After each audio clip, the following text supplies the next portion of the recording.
Hoje nós falaremos um pouco a respeito do progresso final da história humana.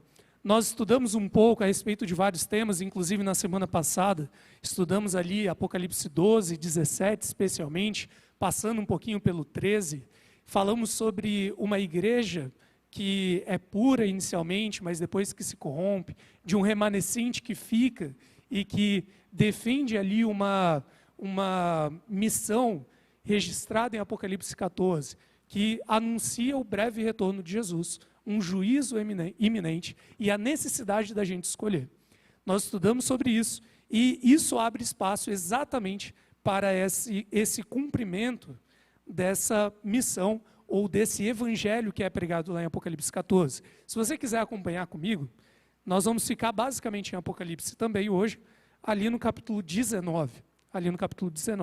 Quando a gente estuda profecias bíblicas, e eu já mencionei isso para vocês aqui em um outro momento, nós temos basicamente 3 tipos de profecias. 3 tipos. Não estou falando aqui agora teologicamente, eu falo exatamente sobre o cumprimento dessas profecias. Você tem um tipo de profecia que diz respeito a um cumprimento extenso de tempo e que vai apontando até algo que é chamado na Bíblia como o tempo do fim. Essas profecias elas vão descrever, por exemplo, quais reinos iriam aparecer, iriam se manter na terra, desde um certo momento lá que o profeta fala, até o momento do tempo do fim, que a Bíblia vai apresentar. A partir daquele momento que o tempo do fim começaria, Jesus ele poderia voltar a qualquer momento e dar fim à história humana. Basicamente isso. Nós temos várias profecias que apontam até esse tempo do fim. Essas profecias, especialmente ali em Daniel, você tem em Daniel 2, depois vai se repetir nos capítulos subsequentes, elas vão apontando esses eventos até que chegamos nesse tempo do fim. Algo que vai se iniciar mais ou menos uns 150 a 200 anos atrás, antes do tempo que nós vivemos hoje. Outro tipo de profecia são aquelas que apontam a vinda de Cristo, que anunciam, melhor dizendo, que a vinda de Cristo está muito próxima, desde o tempo do fim até o retorno de fato de Cristo. Basicamente são profecias que mostram o estado das coisas, a situação da sociedade e da humanidade.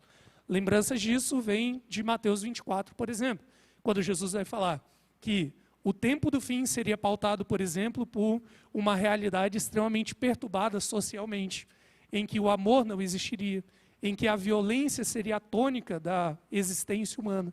Uma realidade religiosa, bagunçada, confusa, com várias pessoas falando coisas diferentes. Uma realidade natural muito problemática também.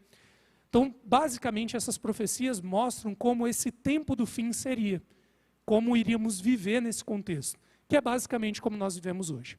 Um terceiro tipo de profecias é aquele tipo que se inicia quando Jesus, de fato, começa a voltar. Quando Jesus ele termina o seu trabalho no céu e ele vai fazer essa viagem até a terra para vir nos buscar. O livro do Apocalipse ele tem várias profecias a respeito disso. Vai falar, por exemplo, que em um dado momento Deus ele vai selar todos nós. Ele vai determinar a partir da escolha de cada um se você é um servo dele ou se você é um inimigo dele. Se você faz parte do governo de Deus ou da rebelião, como nós temos estudado todo esse tempo. Todos seremos selados, marcados a respeito disso, com uma marca metafórica. Ninguém vai te marcar de fato ali fisicamente. Depois, nós temos também a informação de que além dessas marcações, desse selamento, viria um processo ali de derramamento de várias pragas na terra, destruição generalizada. Isso ocasionaria perseguições ao povo de Deus. E tudo isso a Bíblia vai nos mostrando com essas profecias que vão se cumprir em um prazo muito curto de tempo. Desde o momento que Jesus de fato começar a retornar, até que ele realmente chegue nos céus. Quando a gente chega em Apocalipse 19, nós chegamos no momento de Jesus realmente aparecendo nos céus. Jesus, ele apontando lá nas nuvens, e ele vindo como todos vão falar na Bíblia que ele viria, certo? Depois do cumprimento de todas essas profecias. Consideremos que as profecias de cumprimento longo já se cumpriram há mais de 150 anos. As demais profecias já estão cumpridas na nossa vida cotidiana. E resta apenas acontecer essas profecias finais, que são muito curtas, acontecem muito rapidamente, a partir do momento que Jesus decide voltar até vir aqui à Terra, certo? Quando tudo isso acontecer, e nós não vamos estudar hoje, né, porque faltaria tempo, nós chegamos em Apocalipse 19, o verso 11, momento em que Jesus finalmente aparece aqui na Terra, e todo olho o verá, como nós vemos no início do livro de Apocalipse. Se você quiser acompanhar comigo, Apocalipse 19, verso 11, João ele vai descrever o seguinte: eu vi o céu aberto, e eis um cavalo branco. O seu cavaleiro se chama Fiel e Verdadeiro, e julga e peleja com justiça. Um cavalo branco e um cavaleiro, descrito como fiel e verdadeiro, que julga e batalha com justiça. Os seus olhos são como chama de fogo. Na sua cabeça há muitas coroas, muitas diademas. Ele tem um nome escrito que ninguém conhece senão ele mesmo. Já essas descrições, elas já começam a dizer para nós um pouco de quem ali João está falando. São características que ele repete de Daniel, que ele repete de Ezequiel. Características como, por exemplo, os olhos como chama de fogo, algo muito imponente, muito forte, como Daniel, por exemplo, vai descrever também. E ele vai continuar dizendo para nós quem é esse ser. O verso 13. Ele está vestido com um manto tinto de sangue, e o seu nome se chama o Verbo de Deus. Embora esse ser tenha características claramente divinas, que aparecem em Ezequiel e em Daniel, ele claramente é descrito para nós como sendo Jesus. Afinal de contas, João chama Jesus de o Verbo de Deus. Se você tiver em dúvida, depois lê João capítulo 1. Claramente, ele está falando aqui de Jesus, que tem características divinas, por ser Deus, mas que tem também características da sua vinda à Terra. Como, por exemplo, no verso 13, o fato dele estar vestido com um manto, com uma veste, uma roupa tingida de sangue. Símbolo ali do seu sacrifício, da sua morte por nós. Jesus, ele está retornando aqui, e agora não mais como alguém esvaziado da divindade, mas como o Deus poderoso que ele é. Ele retoma a sua divindade, a sua glória, e ele volta a essa terra, não mais nascendo de uma mulher num estábulo, não mais com a natureza humana como era descrito ali quando ele veio, esvaziada da divina, mas agora como supremo Deus e Rei do universo. Isso fica claro a partir do verso 14. Tente imaginar essa situação, o céu aberto, e atrás de Cristo seguem a ele exércitos todos que há no céu, montando cavalos brancos, com vestiduras de linho finíssimo, branco e puro. É um momento extremamente impactante. Todos estão vendo algo incrível acontecendo no céu. A descrição de Jesus, ela continua no verso 15. Sai da boca de Cristo, isso é metafórico, é simbólico, uma espada afiada, que com ela ferirá as nações, e ele mesmo as regerá com um cetro de ferro. Nós vimos isso, inclusive, semana passada, lembra? Em Apocalipse 12, que o filho da mulher regeria a terra, ou as nações com um cetro de ferro. Ele vai reger a terra com um cetro de ferro. Ele mesmo as regerá. E pessoalmente ele pisa o lagar do vinho do furor da ira do Deus Todo-Poderoso. Ele tem no seu manto e na sua coxa um nome escrito: Rei dos Reis e Senhor dos Senhores. A vinda de Cristo aqui, ela é muito imponente. Cristo está retornando com glória, com poder. Não mais como aquele ser esvaziado da divindade, mas agora para finalmente concluir o processo de salvação humana. E isso causa, naturalmente, um momento muito forte para nós. Momento em que as pessoas vão reagir a essa vinda de Jesus. E é algo assim que não tem para onde fugir. É impossível você presenciar um momento como esse e simplesmente falar: bom, não tem a ver comigo, vou seguir vivendo. Quando todos verem Cristo voltar, você precisará passar por uma de duas experiências. A primeira delas é descrita aqui em Apocalipse 19 mesmo.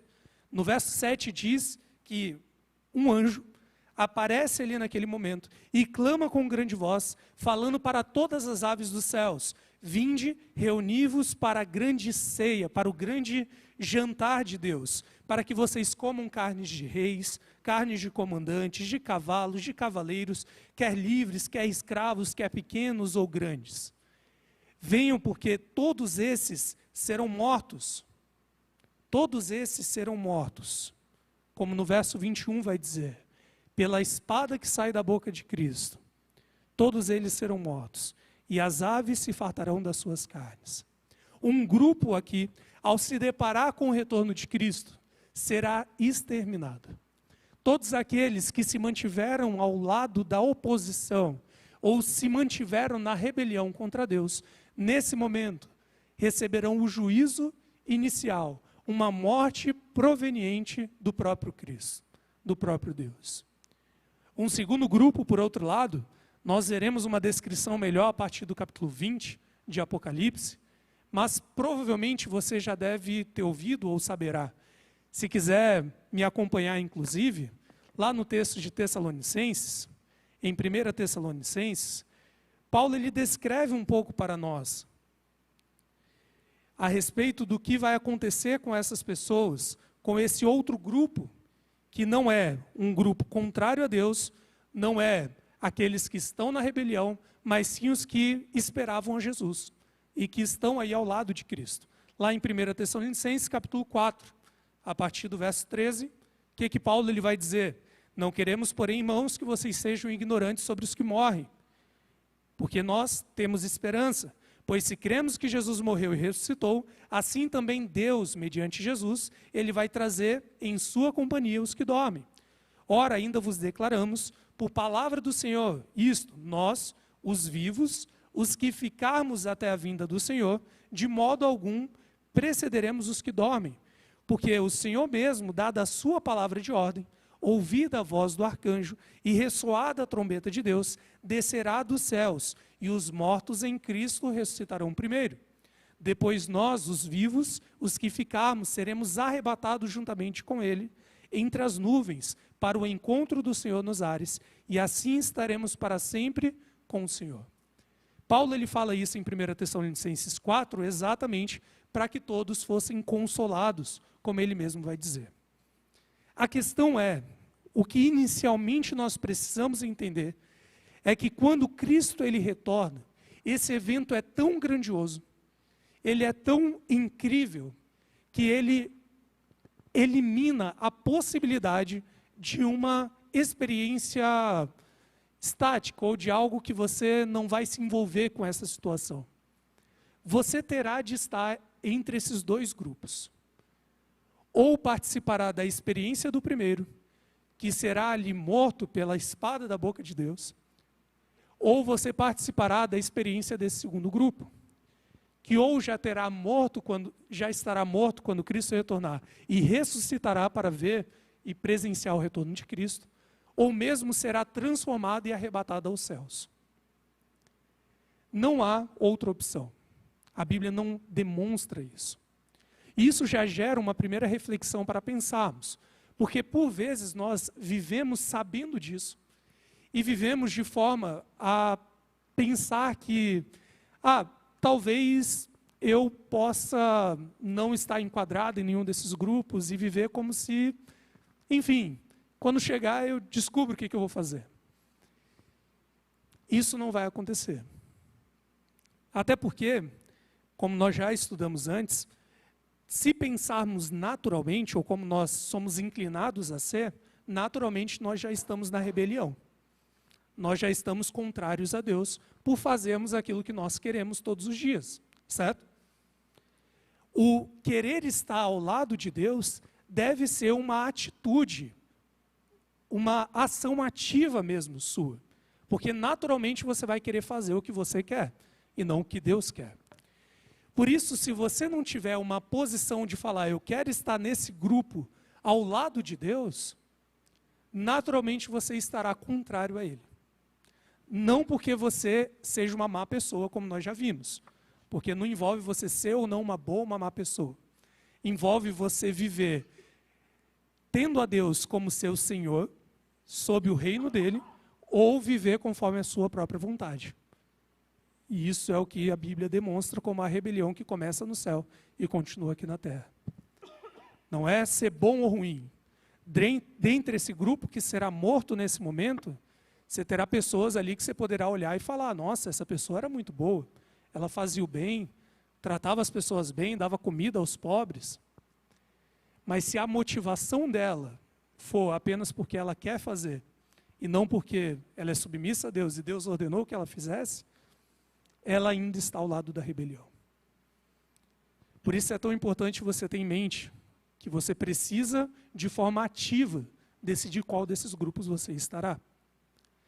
Depois que Cristo retorna, esses dois grupos experimentam o retorno de Cristo de forma diferente. A Bíblia ela continua falando o que vai acontecer. A partir do capítulo 20, nós temos aqui a descrição de um terceiro grupo, um último grupo de seres aqui na terra. O grupo que iniciou essa rebelião, liderada aí por Satanás. No verso 1 do capítulo 20, diz que João vê descer do céu um anjo. Ele tem nas mãos uma corrente e uma chave, e ele segura o dragão, a antiga serpente, o diabo, Satanás, o inimigo de Deus. E ele prende ele por 1000 anos. Ele lança ele no abismo, fecha ele e põe selo para que ele não engane as nações até que se complete esse tempo, até que se complete os 1000 anos. Depois disso, é necessário que ele seja solto por pouco tempo. Se você quiser ler depois Apocalipse 17, que nós mencionamos semana passada, você vê aqui já algumas relações muito claras sobre aquela besta que emerge do abismo. E aí você descrevendo aqui o anjo pegando de novo Satanás, lançando ele sobre esse abismo e trancando ele ali. Entenda que isso tem uma conotação muito mais metafórica do que concreta. Mas, mesmo se você interpretar isso concretamente como sendo ali um buraco que ele vai jogar e vai fechar uma cadeia, a questão é que o resultado disso é o mesmo. Satanás não poderá, durante 1000 anos, convencer ninguém mais da sua rebelião. Ele não poderá enganar as nações, como João lhe disse. Por uma razão muito óbvia. Ou as pessoas estarão vivendo nos céus, ou as pessoas estarão mortas aqui na terra. Não há pessoas para Satanás dialogar, para ele convencer a tomar uma decisão porque ela já foi tomada. Satanás está preso durante 1000 anos, enquanto o primeiro grupo está morto por esse tempo, e o segundo grupo nos é apresentado no verso 4 novamente. Eu vi também tronos, e nestes sentaram-se aqueles aos quais foi dada a autoridade de julgar. Vi ainda as almas dos decapitados por causa do testemunho de Jesus, bem como por causa da palavra de Deus. Tantos quantos não adoraram a besta, nem tampouco a sua imagem, e não receberam a marca na fronte e na mão. Ele vê os salvos, e eles vivem e reinam com Cristo durante 1000 anos. Como Paulo diz para nós em 1 Tessalonicenses, depois que os mortos em Cristo ressuscitam, nós os vivos somos transformados, somos levados aos céus, viveremos lá com Cristo durante 1000 anos. E não viveremos de forma apática, não viveremos de forma chata. Nós viveremos lá, em primeiro lugar, assentados em tronos. Essa é uma das coisas mais incríveis que a gente pode pensar na Bíblia, sabe? Pensar em um Deus que criou a nossa terra, a nossa raça. E nós, frutos da rebelião, somos levados, depois de transformados, a reinar junto com o Rei do Universo. Deus, ele nos permite tornarmos agora não mais meros súditos do seu reino, mas submissos, lógico, a Deus. Poderemos ali olhar para a história humana e começarmos a praticar uma fase de um juízo que só vai se concretizar depois desses 1000 anos. É evidente que nós não decidiremos lá quem vai para o céu e quem não vai, porque isso já aconteceu. Estarão lá no céu algumas pessoas, outras estarão mortas aqui na terra. Isso não participará ali não será parte do nosso juízo. Nós teremos ali uma etapa muito mais de confirmação e de compreensão desse processo. Por 1000 anos nós viveremos nos céus, no planeta que Deus vive, que chamamos de céu. E ali conseguiremos entender tudo aquilo que passou durante os 6.000 anos, ou um pouco mais, de existência desse planeta. Poderemos entender por que nós estamos lá, o que estamos fazendo lá, o que Deus esperava de nós, por que as pessoas não estão. E você terá 1000 anos para se adaptar a essa nova vida. Não mais uma vida passageira, como foi aqui na Terra, não mais uma vida de sofrimento, de dor, de preocupações, mas uma vida eterna como Cristo tinha planejado para você. Você terá 1000 anos para entender tudo isso, para se adaptar a essa nova regra de existência, diferente da que nós vivemos hoje.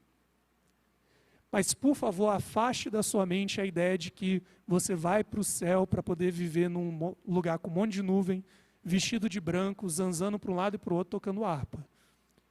Porque esse não é o céu que a Bíblia apresenta. Eu vou adiantar algo que nós vamos tratar na semana que vem.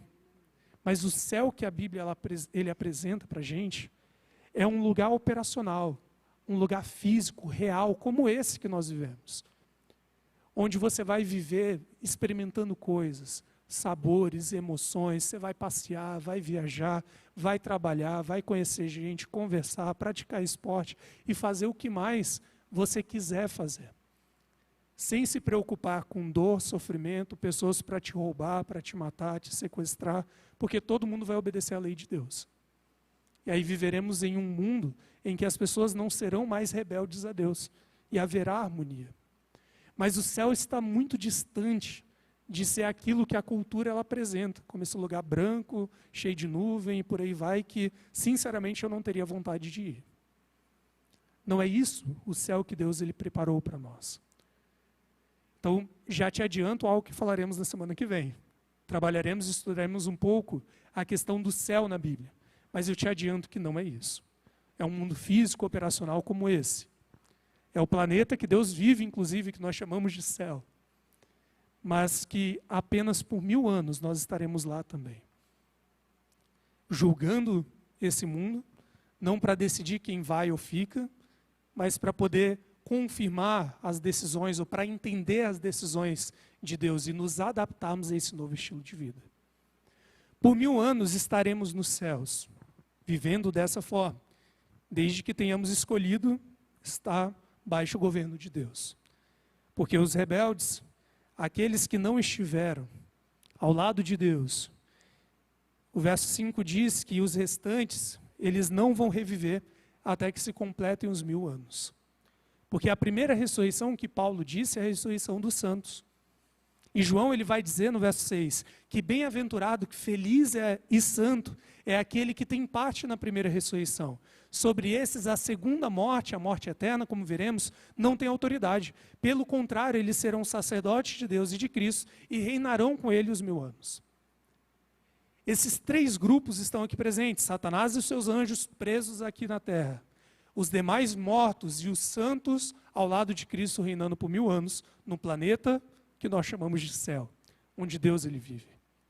Quando termina os 1000 anos, porque a história da humanidade como nós conhecemos ainda não terminou, quando termina esses 1000 anos, simultaneamente acontecem 3 ações nesses 3 grupos que eu mencionei.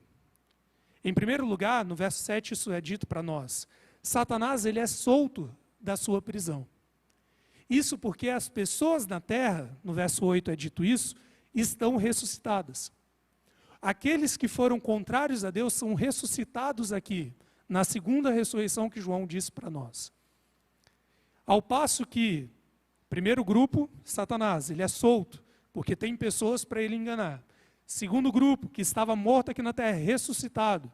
E o terceiro grupo, que estava no céu, começa a fazer sua última viagem interplanetária grandiosa, assim, coletiva.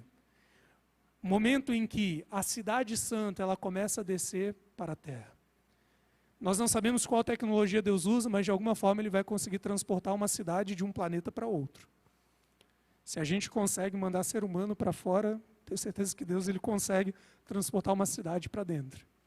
A questão é que isso vai acontecendo de forma simultânea. O verso 7 diz: quando, porém, se completarem os 1000 anos, Satanás será solto da sua prisão, e ele vai sair para seduzir as nações nos 4 cantos da terra, a fim de reuni-las para a batalha.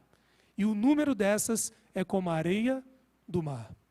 Eu falei para vocês isso na semana passada, e eu relembro a você. Satanás, ele não tem interesse em você porque necessariamente ele gosta de te ver sofrer, ou porque ele quer que sua família seja destruída, ou porque, nossa, ele gosta quando você está lá sofrendo. Ele quer você porque ele quer um soldado. Ele quer você porque ele quer batalhar de novo uma batalha que começou lá no céu e vimos na semana passada. Ele quer lutar de novo algo que ele acredita que perdeu talvez por estar em menor número. É por isso que eu reforço para você, enquanto nós terminarmos essa série, não é se você é uma má pessoa ou uma boa pessoa, se você faz ou não bem ou mal para alguém, é se você é submisso a Deus ou não. Porque para Satanás você pode ser uma ótima pessoa, desde que você esteja na rebelião e esteja fazendo isso tudo por ser independente de Deus, está tudo bem, porque no fim das contas ele vai ter um soldado. Ele vai conseguir convencer as pessoas aqui que aquele Deus que está nessa cidade, que está descendo, é um Deus tirânico. Um Deus que está te obrigando a viver conforme a vontade dele, quando você poderia viver de forma diferente.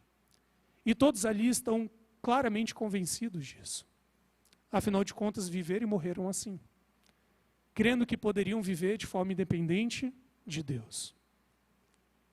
A última batalha, a batalha final dessa guerra que começou lá no céu, que foi perdida inicialmente por Satanás e seus anjos, acontece nesse momento.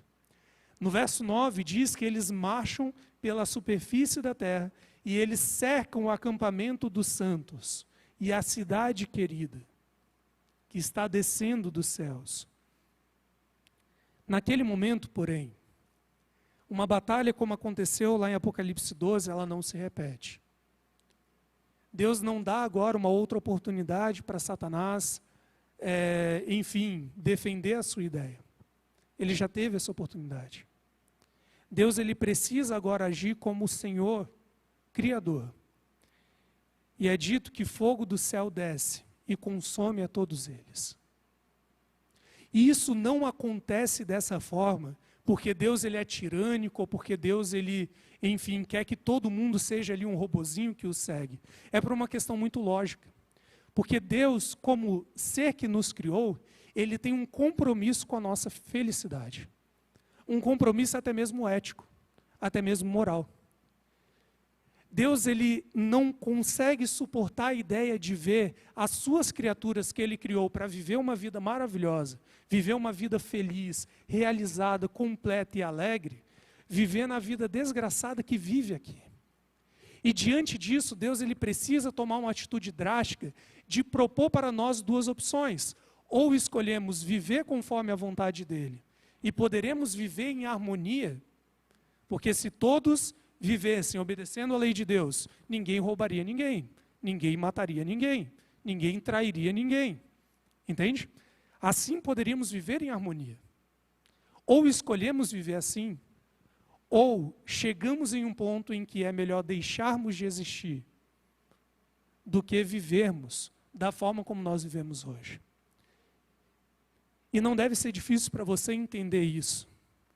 Porque eu sei que quando você sai daqui 9 horas da noite, mesmo tendo saído da igreja, você já sai olhando para um lado e para o outro, preocupado se alguém vai passar e vai roubar seu carro, sua roupa, seu celular ou algo do tipo. Porque você que é pai e mãe, não deixa o seu filho sozinho com um estranho. Não é difícil você entender isso, porque a gente vive em um mundo em que não dá para viver. Imagine a gente vivendo a eternidade dessa forma. Deus ele sabe que não seria o melhor para nós.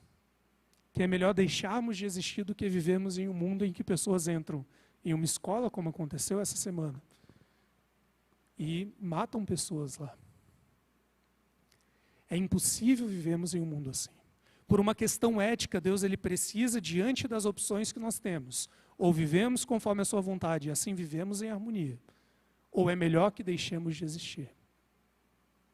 Aqui todo ser humano já fez a sua escolha. Os que estão vivendo conforme a vontade de Deus para viver em harmonia estão no céu, descendo agora à terra, porque os 1000 anos se passaram. Os demais aqui, lutando uma batalha para falar que, bom, eu vou viver como eu quiser, de forma independente, são finalmente destruídos pelo fogo que desce dos céus. Esse mesmo evento é descrito no verso 10 de forma literária, de forma artística, por João, da seguinte forma, no verso 10. O diabo, o sedutor deles, foi lançado para dentro do lago de fogo e enxofre, onde já se encontram não só a besta, como também o falso profeta, e serão atormentados de dia e de noite pelos séculos dos séculos. Essa é uma descrição literária, uma descrição artística de João. Basicamente uma descrição que quer dizer o seguinte: eles vão ficar na memória da sua destruição. Até porque provavelmente você já sabe, se não sabe nós vamos ler logo mais e você vai saber, que o inferno, como por vezes nós pintamos também, como um lugar cheio de fogo, tudo vermelho, com um monte de capetinha lá, com chifre, etc., torturando, ele também não existe. Da mesma forma como aquele céu, todo cheio de nuvem, não existe, esse inferno também não. O que a Bíblia descreve como inferno, mais semelhante a isso, é o que nós entendemos como aquele fogo que consome e acabou. E acabou. Se isso não fica claro para você, porque você não precisa confiar em mim, você não precisa acreditar no que eu te digo, leia o texto comigo.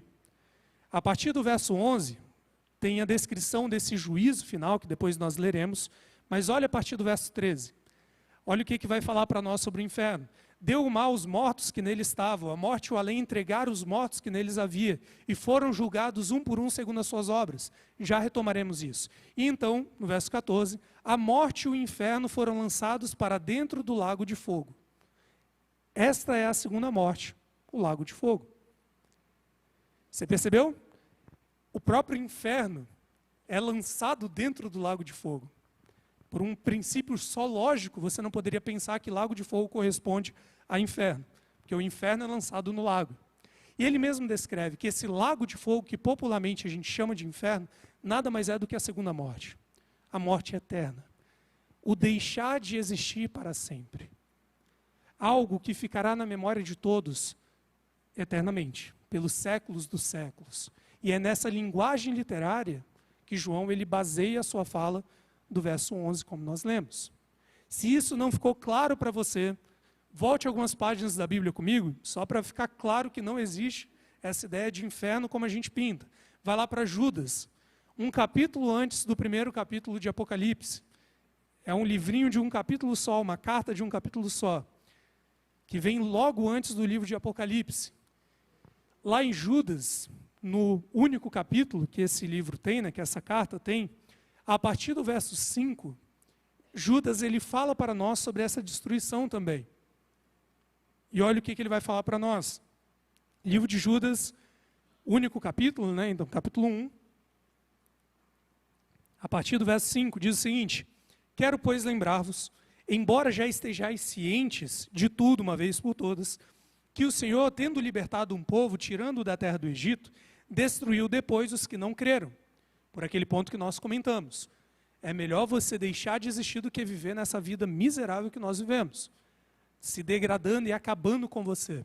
Ele vai continuar. E há anjos, no verso 6, os quais não guardaram o seu estado original, os anjos que caíram na rebelião contra Deus e abandonaram o seu domicílio, o lugar que eles vieram, ele tem guardado sob trevas, em algemas eternas, metafóricas também, para o juízo do grande dia, que nós lemos um pouco aqui e que já reforçaremos.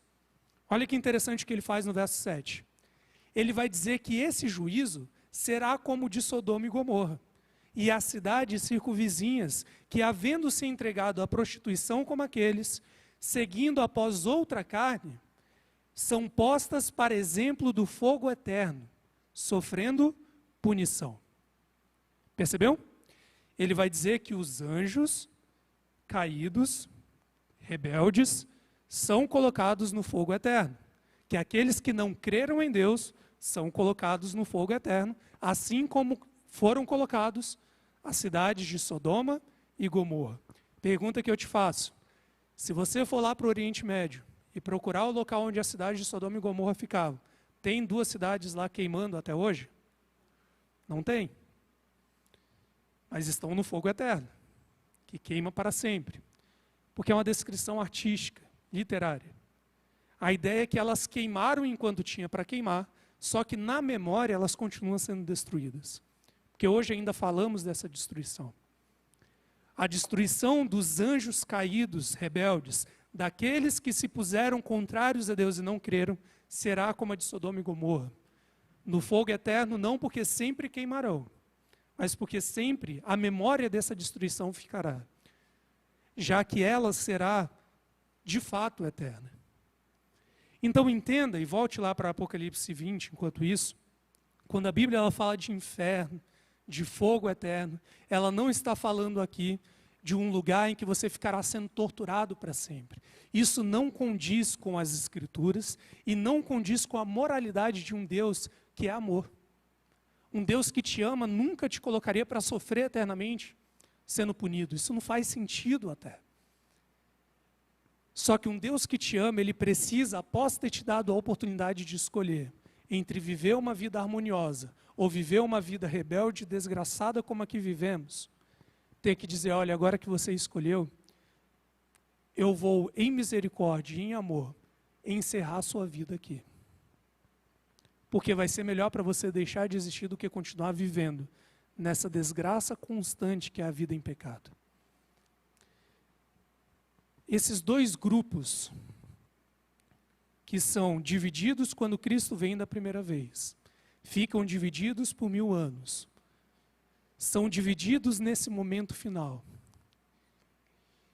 Eles todos passam por um único julgamento, descrito aqui no verso 11 de Apocalipse 20, texto com o qual terminaremos hoje, né?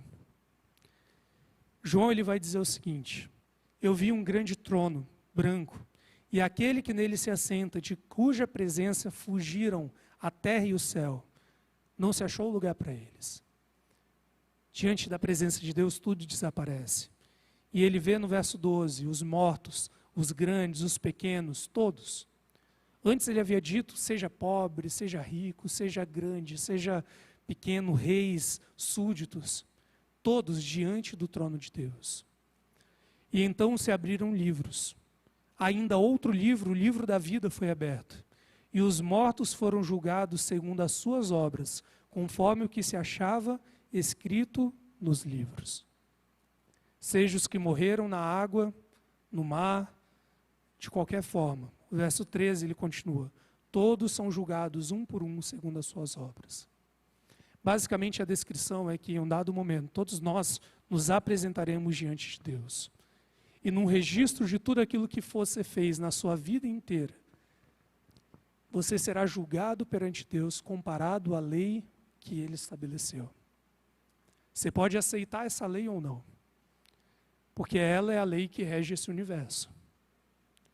Você pode aceitar ou não, você será julgado a partir dela. Só que no fim das contas tem um detalhe que eu já adiantei para vocês em um estudo semanas antes, mas que agora eu reafirmo.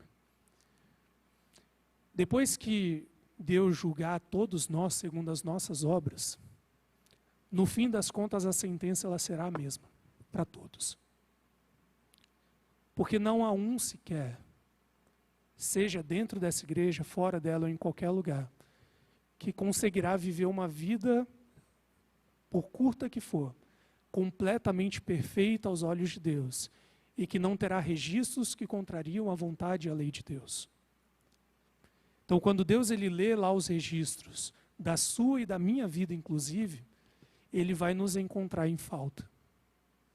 E Ele vai falar: olha, o irmão Luiz, ele foi uma pessoa maravilhosa, muito boa. Só que, olha, ele contou essa mentira. Ele fez isso de errado, ele fez aquilo de errado. O Zé, naquele dia, ele fez tal e tal coisa de errado, contrariando a minha lei. E a punição para tudo isso é a morte. A diferença que haverá entre aqueles que vão morrer de fato e os que vão estar salvos ela é apenas uma, que eu já disse para vocês, mas agora eu retomo. É que no momento em que a sentença vier para todos nós, nos sentenciando à morte, que é o que todos nós merecemos, Jesus ele vai intervir como nosso advogado. E ele vai falar: Pai, o Luiz, o Zé, o Eliatã, a Lu, eles realmente mereciam a morte, porque eles são culpáveis perante nós. Só que tem uma diferença entre eles e aqueles que realmente vão cumprir a sentença. É que eles um dia eles aceitaram o meu sacrifício. O meu sangue os cobre. Porque essa sentença que eles receberam, eu já paguei. Um dia eu morri no lugar deles. Eu ofereci para eles de graça e eles aceitaram.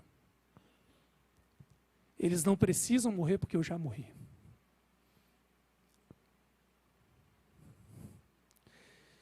É maravilhoso nós pensarmos no quanto a graça de Deus ela é maravilhosa. Porque é algo que não envolve um fazer que você precisa alcançar. É evidente que aquele que aceita essa graça transformadora de Jesus, como nós já estudamos antes, e você pode rever esse vídeo caso você não tenha participado do estudo, ele muda a sua vida também. Ele toma Jesus como seu Senhor, porque agora ele faz parte do governo de Deus, não da rebelião. Mas o foco aqui está na graça de Deus em nos salvar, e não no que nós fazemos ou deixamos de fazer. Por favor, pastor Nilo. Pastor, mais uma vez eu quero estender a minha... Primeiro, o seu corte de cabelo ficou maravilhoso. Minha esposa que fez. Charmosíssimo, também mais jovem. Continue com essa mente brilhante que você é. É o seguinte, eu lido com a morte todos os dias na minha profissão. E quando eu estou no pronto-socorro, é a bala, é o tiro, etc. Quando eu estou no consultório, é o problema do suicídio. Certo? Uhum. Faz parte da minha profissão. Quando você estava falando isso, por exemplo, da dinâmica do céu, isso é fantástico, porque isso precisa ser dito, porque não vai ser, é uma coisa dinâmica, senão Sim. eu também não quero estar lá, certo? Outra coisa é o seguinte, quando você fala do julgamento, etc., nos Estados Unidos teve uma confusão um dia desse lá, porque um pastor pregou que Deus mata, que Deus... E outro disse, um cara da Andrews, que Deus é amor e Deus não mata. Eu concordo plenamente. Nós nos autodestruímos. Sim. Você já colocou isso de uma maneira prática para não tirar essa tirania de Deus. A minha pergunta é o seguinte, por exemplo, eu tenho 2 filhos que estão apostatados nos Estados Unidos. Foram criados com desbravadores, com tudo que você puder imaginar, como manda o figurino, cantando os hinos dos peixinhos, tudo. A polícia estão apostatados. Então a minha vida aqui é o seguinte, eu e a mãe só oramos, jejuamos, etc. Uhum. Aí, por exemplo, minha esposa e eu, pela graça de Cristo, vamos ao céu e aí julgar os meus filhos fora da igreja, fora de Cristo. Meu pastor, dá um help aí, não é fácil isso aí. Sim. Desculpe a minha franqueza, mas aí não pode tapar o sol com a peneira, né? Sim. Mas eu tenho um amor, o amor de Cristo, a graça de Cristo, ela é tão envolvente que eu consigo tirar isso de uma forma que eu não sei como. E você que é um cara inteligente, está entendendo o que eu quero dizer? Sim. Você acha que Deus apagaria, desligaria da nossa mente um momento desse? Eu não sei responder isso aí, e as pessoas me perguntam. Sim. Então eu quero que o senhor me ajude aí. Maravilhosa pergunta, pastor Nilo. Como nós vimos, realmente essa expectativa de nós termos pessoas amadas e queridas que não estarão conosco nesse momento, ela é muito dolorida, né? Isso envolve até uma necessidade, por vezes, de nós pregarmos, né? Porque a necessidade de eu chegar ali para aquela pessoa que eu amo e falar, Lu, olha, Jesus está voltando. E você só tem 2 opções, ou você vai estar vivendo a eternidade, ou você vai deixar de existir. Eu quero viver a eternidade com você. Isso exige essa necessidade de nós falarmos, no mínimo, para quem nós amamos. Só que a partir do momento que alguém conhece e sabe disso, essa pessoa ela poderá escolher. E isso é algo que dói mesmo. Eu falo, por exemplo, sempre comento, minha mãe está aqui, minha mãe é uma mulher de Deus, maravilhosa. Uma pessoa lá firmada nas bases de Cristo e que eu tenho a certeza, tanto quanto posso ter, que haverei na eternidade. Só que, infelizmente, o meu pai, ele não é cristão. Meu pai, ele é antirreligioso. Eu já ouvi algumas vezes meu pai falando, olha, mesmo se tiver um céu, eu não quero ir para lá. mesmo amando Ele, eu entendo que essa é uma escolha que Ele faz. E as pessoas poderão escolher. É triste quando a pessoa ela não sabe que ela tem que fazer uma escolha, porque ela vai fazer mesmo não sabendo muito. Mas quando a pessoa ela faz, isso nos ajuda a ter uma tranquilidade diante da dor que acontece, de olhar e falar, bom, ela escolheu. Eu falei com o André, mas ele escolheu que ele preferiria não existir. É evidente que o fato de estar ou não na igreja não é o determinante. Porque muitos são os fatores que fazem com que a graça de Deus ela alcance alguém.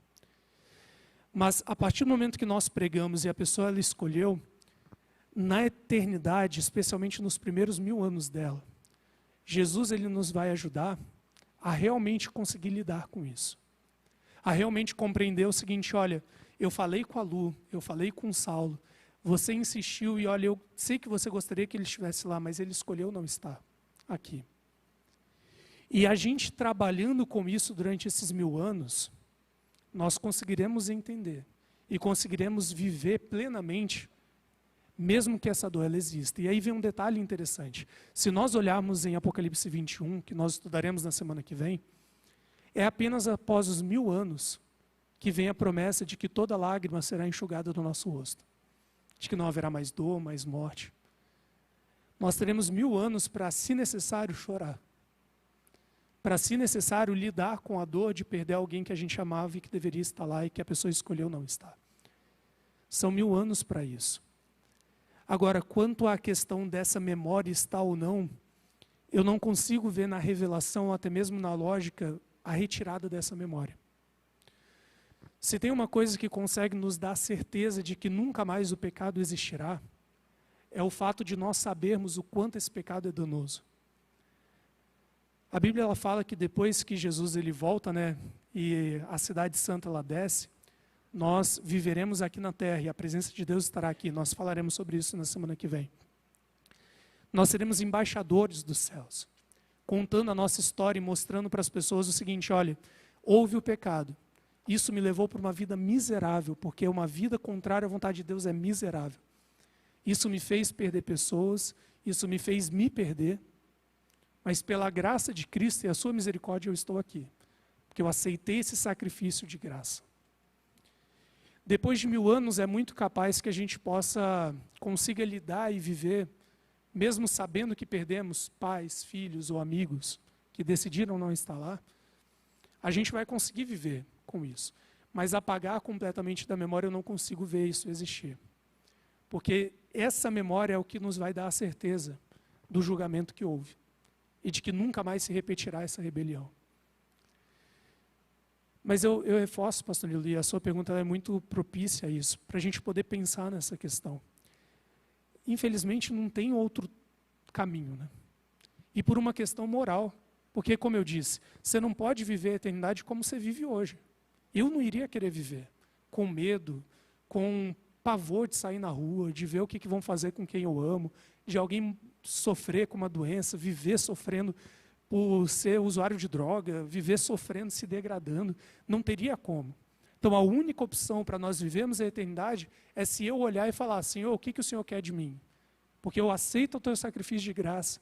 E a partir de agora o Senhor é o Senhor da minha vida. Então, o que o Senhor falar, eu vou viver assim. E quando Deus ele nos der a capacidade de colocar isso em prática no céu, transformando o nosso caráter e a nossa vontade, aí nós conseguiremos viver uma vida harmoniosa, e boa e feliz, como Ele tinha planejado para nós. Mas aqueles que escolherem viver contrário à vontade de Deus, vivendo como bem entendem, não podem viver eternamente. Porque senão apenas se degradariam. E apenas machucariam os outros. E aí eu reforço, pastor, essa questão para todos os nossos irmãos.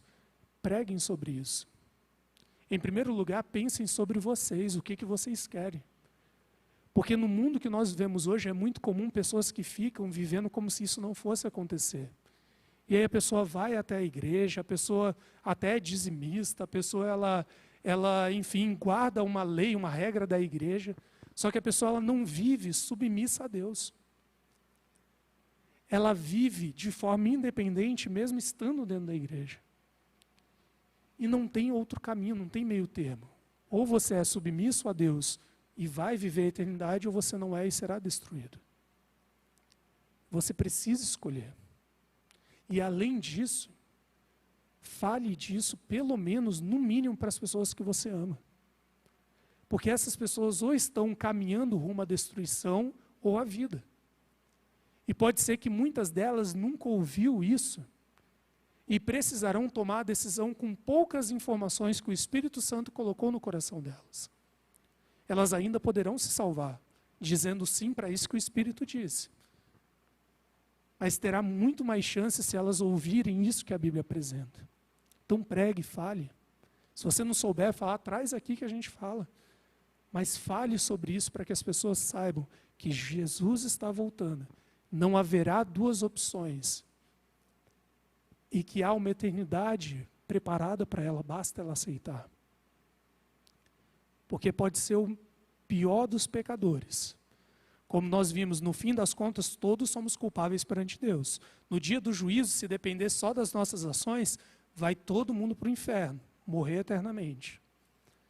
A diferença será naquele que olhou para Cristo e falou: Senhor, o teu sacrifício de graça eu aceito. E a partir de agora eu não sou mais quem eu sou. Eu pertenço ao Senhor e viverei conforme a tua vontade. Posso até falhar no meio do caminho. Posso até tropeçar e cair. E nesse momento peço perdão a Jesus, que é meu advogado junto ao Pai, e vivo novamente até que Cristo restaure em mim o seu querer e eu possa viver a eternidade como Ele espera de mim. Mas eu vou viver já agora sendo submisso a Deus. Não mais pertencendo a essa rebelião de fazer o que eu bem entendo, mas vivendo conforme a vontade que Deus estabelece para mim. Que Deus te ajude a tomar essa decisão e a apresentá-la às pessoas, né? E orar por essas pessoas que tanto nós amamos e que não estão próximas de Cristo. Para que um dia, quando Cristo voltar, a gente possa se juntar lá nos céus, talvez igual hoje a gente está reunido aqui, e conversar um pouco e falar: nossa, graças a Deus nós estamos aqui, né? Poder viver uma vida maravilhosa, como nós estudaremos na semana que vem, sobre o que realmente é o céu que a Bíblia apresenta. Mas eu já te adianto, está muito longe daquele lugar branco, cheio de nuvem, harpa e aquele tédio constante. Muito distante disso. Que Deus te abençoe.